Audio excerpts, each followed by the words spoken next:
Coucou les vierges et bienvenue pour les prévisions du mois d'octobre 2019.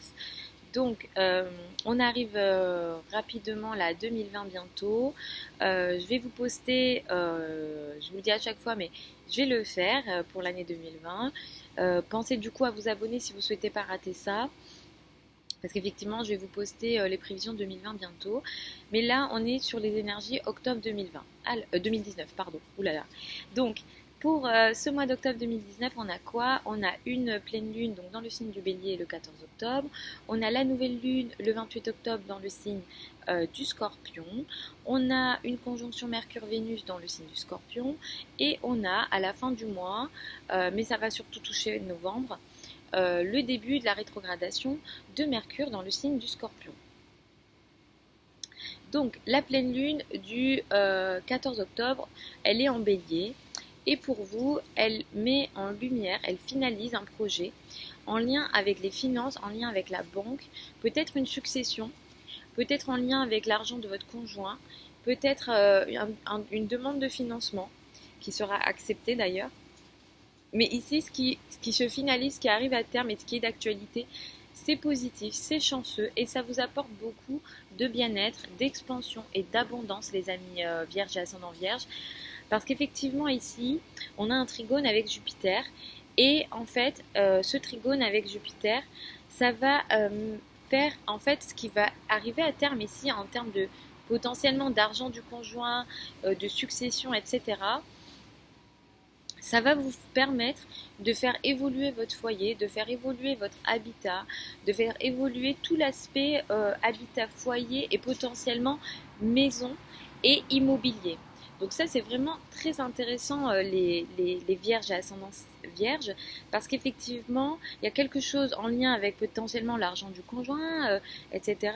Et quelque chose là, ici, arrive à terme et ça va vous permettre voilà, de faire augmenter votre foyer, de faire avancer potentiellement des sujets liés à l'immobilier ici. Et c'est de l'expansion, c'est positif. Et voilà, c'est de l'abondance et c'est très bien, ça va vous permettre de bien vous sentir. Donc ça, pour vous les vierges et ascendant vierge, c'est très positif. Le 28 octobre, on va avoir une nouvelle lune, elle sera en Scorpion. Et ici, cette nouvelle lune, elle est moins positive parce qu'elle reçoit les énergies d'Uranus en taureau.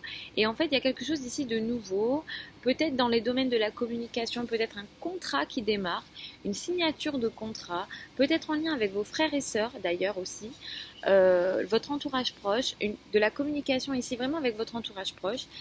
Il y a quelque chose de nouveau qui peut démarrer ici, mais il y a une surprise, une mauvaise surprise. Évidemment, je ne vous le souhaite pas, mais c'est potentiel. Il y a quelque chose en lien avec, donc comme je vous ai dit, les contrats, l'entourage proche, les frères et sœurs. Il peut y avoir une ambiance assez électrique, un émotionnel électrique, des surprises, des mauvaises surprises potentiellement.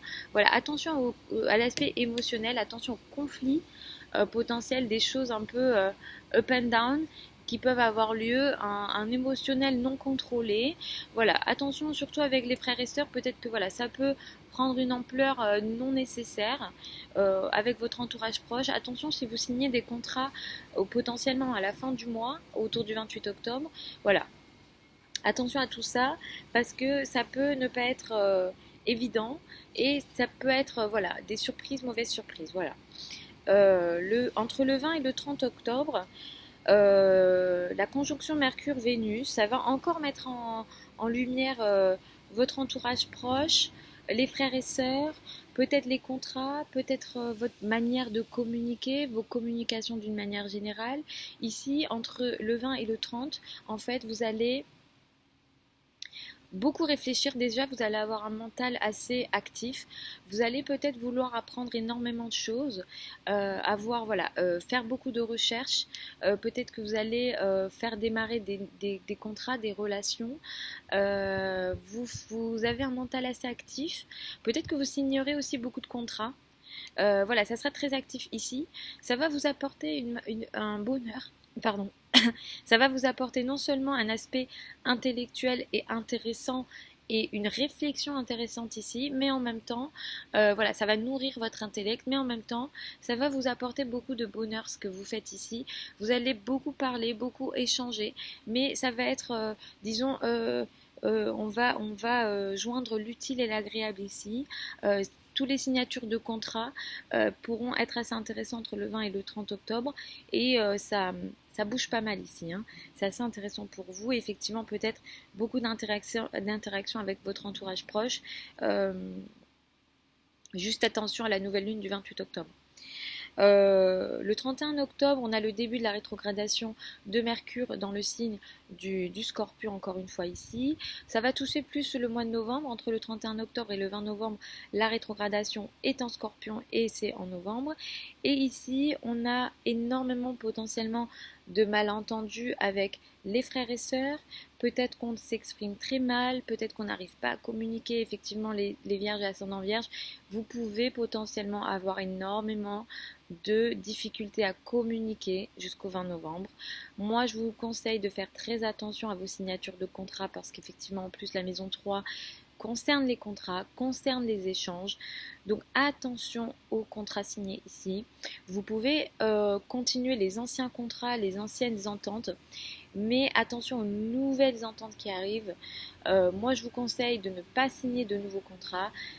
Continuer ce qui a été démarré avant, mais attention à ce qui est nouveau.